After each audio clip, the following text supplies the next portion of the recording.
बहुत पहले की बात है। एक गांव जो हरियाली से भरा रहता था, वहां कुछ दिनों से बारिश न होने की वजह से सूखा सा पड़ गया था। सभी को चिंता होने लगी थी कि अगर इस बार बारिश नहीं हुई तो क्या होगा, क्योंकि सभी की रोजी रोटी खेतों से ही तो थी। तभी सभी गांव वालों ने विचार किया कि क्यों न जो प्राचीन मंदिर है जहां सभी मन्नत पूरी हो जाती है, वहां जाकर भगवान से प्रार्थना करें और प्रसाद चढ़ाकर आएं। तभी बिरजू, शंभू और मोहन मंदिर जाने के लिए तैयार हो गए। क्योंकि शंभू के पास बैलगाड़ी थी, इसलिए उसको भी साथ चलने को कहा। दूसरे दिन सभी बैलगाड़ी में बैठकर मंदिर के लिए रवाना हो गए। सभी ने मंदिर जाकर पूजा अर्चना की और भगवान से प्रार्थना की कि बारिश हो जाए, और सब कुछ अच्छे से हो गया। ये सोचकर सभी खुशी खुशी वापस आने लगे। आते आते रात हो गई और मंदिर और गांव के बीच एक भयानक जंगल भी पड़ता है।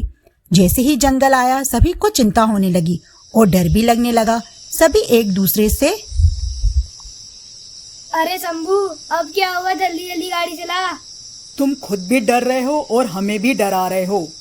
अरे देखो कितनी भयानक आवाज आ रही है। जंगल है, रात का समय है, होगा कोई जंगली जानवर। अरे भूत भी तो हो सकता है। क्या बकवास है, चुपचाप रहो, नहीं तो किसी जानवर ने आवाज सुन ली तो मुसीबत हो जाएगी। तभी झाड़ियों के पीछे से आवाज तेज हो गई।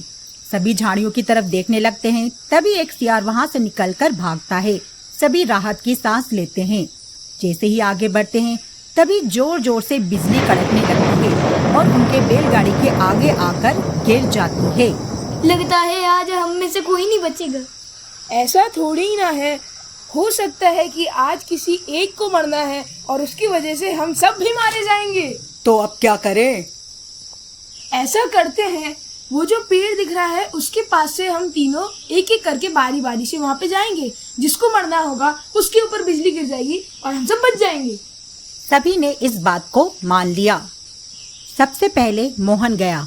पेड़ के पास जाते ही, हे भगवान, मैं तुम्हें 1000 रुपए का प्रसाद चढ़ाऊंगा, मुझे मत मारना। तब बादल तो गरजा पर बिजली नहीं गिरी। अब बिरजू की बारी। बिरजू डरते हुए, कहीं आज मैं मर ना जाऊं। हे भगवान, मुझे बचा लो, मैं तुम्हें 5000 का प्रसाद चढ़ाऊंगा। तब भी कुछ नहीं हुआ। अब तो शंभू को यकीन हो गया था कि आज उसका आखिरी दिन है।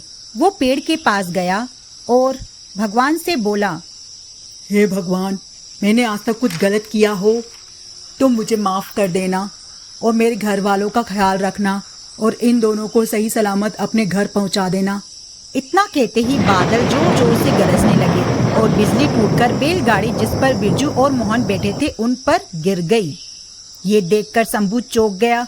वो खुश था कि वो जिंदा है, लेकिन अपनी आंखों के सामने अपने दोस्तों को मरते हुए देखकर उसे बहुत दुख हुआ।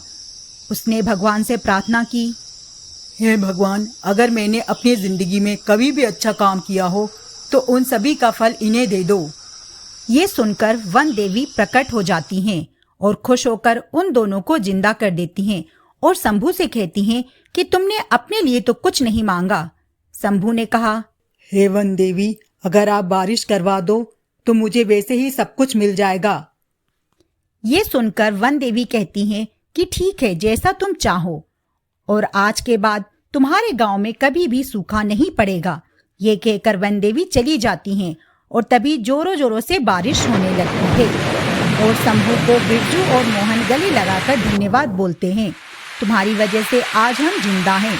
और सभी खुशी खुशी अपने गांव आ जाते हैं और आपस में मिलकर रहते हैं।